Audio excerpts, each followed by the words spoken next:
इस वक्त की एक बड़ी खबर आपको देते हैं। भीमा कोरेगांव मामले में एनआईए ने चार्जशीट दाखिल की है। भीमा कोरेगांव मामले में एनआईए ने चार्जशीट दाखिल की है। 8 अफराद को चार्जशीट में मुलजिम बनाया गया। समाजी जहदकार आनंद तलतांबड़े को भी बनाया गया मुलजिम। बड़ी खबर इस वक्त की, भीमा कोरेगांव मामले में एनआईए ने चार्जशीट दाखिल की। 8 अफराद को चार्जशीट में मुलजिम बनाया गया। समाजी जहदकार आनंद तलतांबड़े को भी बनाया गया मुलजिम। भीमा कोरेगांव मामले में एनआईए ने चार्जशीट दाखिल की है। 8 अफराद को चार्जशीट में मुलजिम बनाया और इसमें समाजी जहदकार आनंद तलतांबड़े को भी बनाया गया है मुलजिम।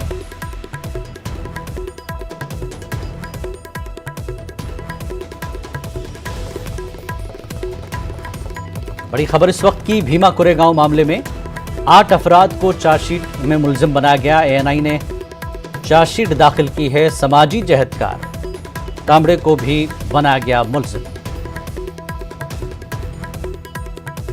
और आइए, इस वक्त हमारे साथ प्रशांत पांडे लाइन पर जुड़ चुके हैं। प्रशांत, भीमा कोरेगांव में चार्जशीट दाखिल कर दी गई है, क्या कुछ तफसीलात आपके पास? जी बिल्कुल, देखिए मैं आपको बताऊं सबसे पहले कि एनआईए ने चार्जशीट यानी जो आरोप पत्र दाखिल किया है वो 10,000 पन्नों का आरोप पत्र है और उसमें 8 लोगों को आरोपी बनाया है। 8 लोगों के खिलाफ ये आरोप पत्र दाखिल किया गया है।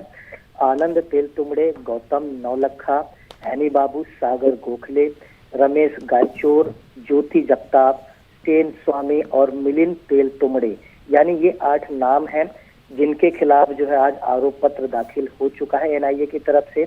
आपको याद दिला दूं कि इस मामले में अब तक कुल 16 गिरफ्तारियां एनआईए की तरफ से कर चुकी है।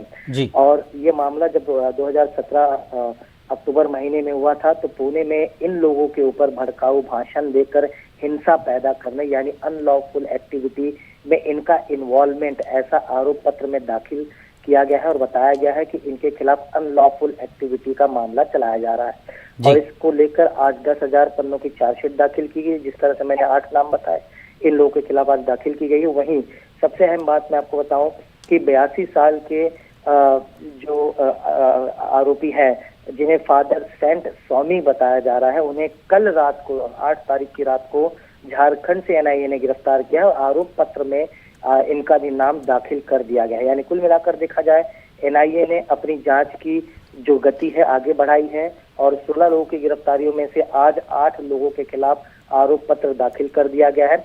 आगे की जांच पड़ताल में ये स्पष्ट हो पाएगा कि इनके ऊपर जो अनलॉफुल यूएपीए की एक्ट की धाराएं लगाई गई हैं उसमें किस तरह से कार्रवाई आगे होती है। क्या इसमें और लोगों के नामों के लोग शामिल होंगे, गिरफ्तारियां होंगे? क्योंकि मैंने जिस तरह से बताया कि 8 तारीख यानी कल जो है देर रात को जो है स्वामी को गिरफ्तार किया गया और आज आरोप पत्र में उनका नाम दर्ज कर दिया गया। जी, बहुत बहुत शुक्रिया प्रशांत इस जानकारी के लिए। आगे बढ़ते हैं, एक और खबर